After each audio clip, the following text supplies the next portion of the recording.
Hi, in Mark 13 verse 32, Jesus said about his return, "But of that day and that hour knoweth no man, no, not the angels which are in heaven, neither the Son, but the Father." Why did Jesus not know when he was going to return? How does that work? I mean, Jesus Christ is God. He's Jehovah. If you wonder about this, just watch this video. But if he's God, how come he didn't know this? Isn't God omniscient? Watch this video and see the Hebrew culture and background. It will really explain it. Then at the end, I will share a short passage that really confirms this. Oh, and then don't forget at the end of the video to subscribe and STLB or smash the like video. But wait till the end so you know you actually like it.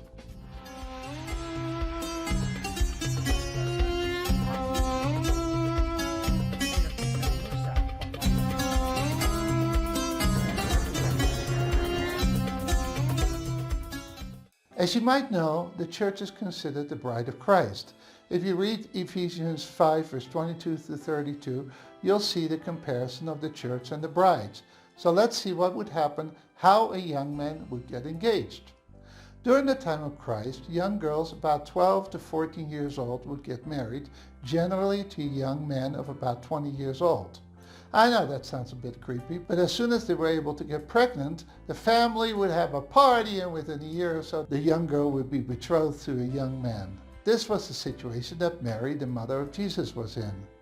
So how would this happen? Well, a young man would go with his dad to the house of the young teenage girl, and the father of the young man would negotiate a price for the bride with the father of the bride.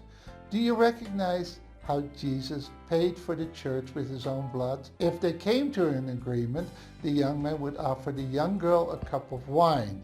If she accepted this and she took a sip, she would be engaged to him. That's a foreshadow of the Last Supper there.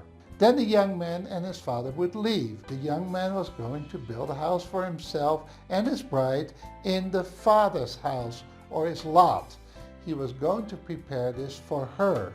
So when he was finished, he would go to his father, and his father would have to inspect the house and say if the house was ready.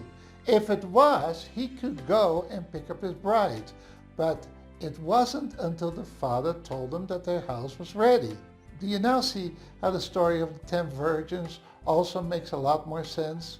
Now let's look at the extra passage in John 14 verse 2 and 3.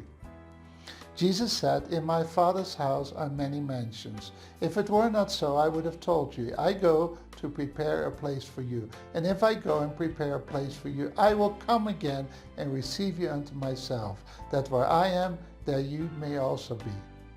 Jesus said this on the night before his crucifixion. In the Hebrew culture, that would be the same day, because days started at sunset and lasted till the next sunset. So the evening before the crucifixion was considered the same day.